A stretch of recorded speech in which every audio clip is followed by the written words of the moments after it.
Hello everyone.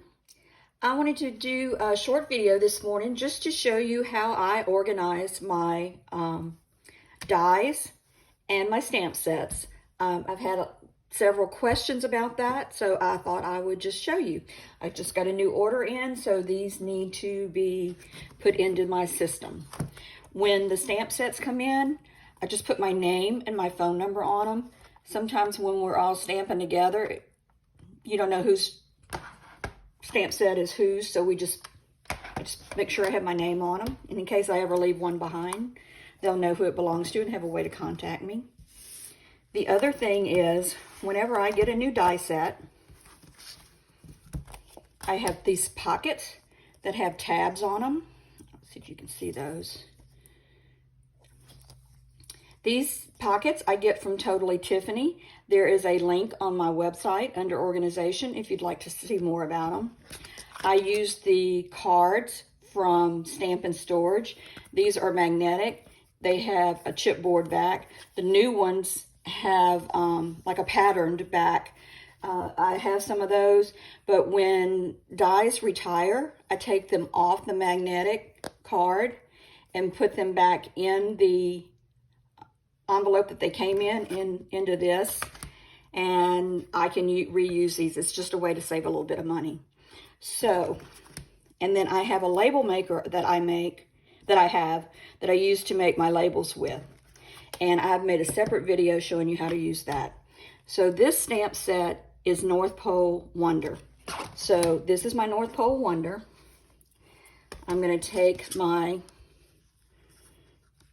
this behind it. I think you can see it better. I'm going to take this. I do specifically use a tab in a certain position. When I first started doing this, I had them, there's 5, so I would have them go across.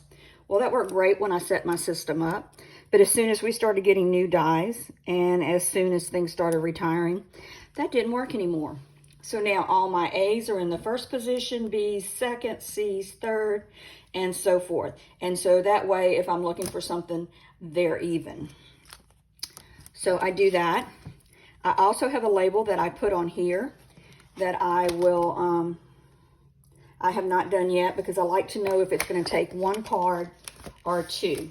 So this is the North Pole Wonder. We're going to open it up. This might take 2. So then what I do is I take them off of here carefully, especially these ones that have thin borders. And then I put them on here. I try to do them the same way that they do just because it helps me to have, maybe get them all on 1 card. But when they don't, the great thing is I just put another card. And the reason I haven't made the label for this is I will put that it's 1 of 2 or 2 of 2. Helps me keep up to make sure that I have all of them. And also on that label, I will put how many are in that set. So I can always be sure that I haven't left any just lying around on my table.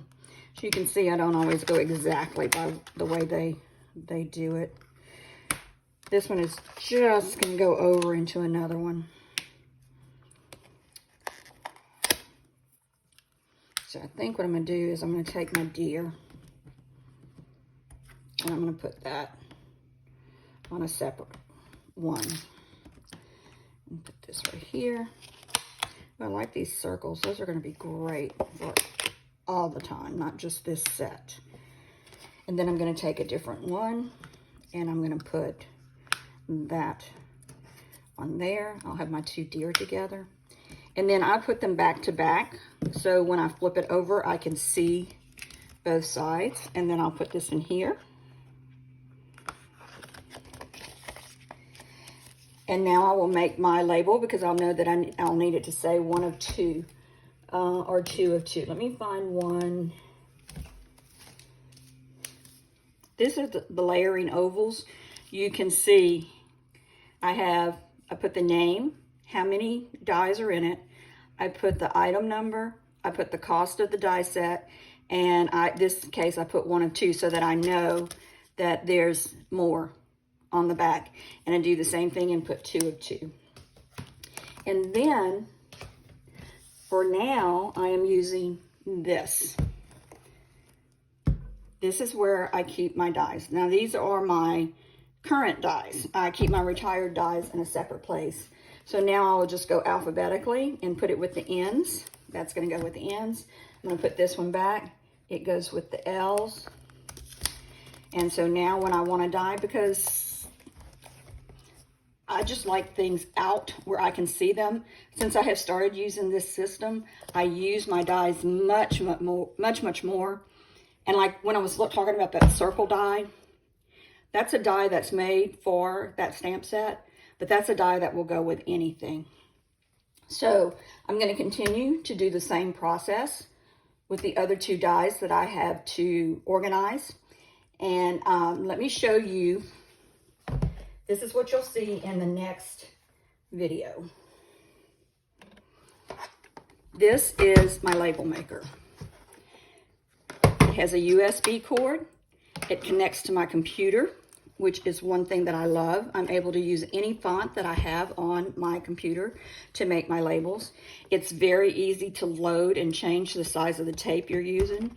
This just pops open. This comes out. Pops right back in if you need to change the size. And in the next video, you'll see I talk about how to cut it.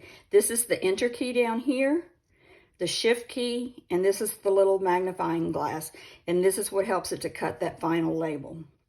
So that's what I use. Links to all of these products are on my website under organization. If you have any questions about my system, I would love to talk to you.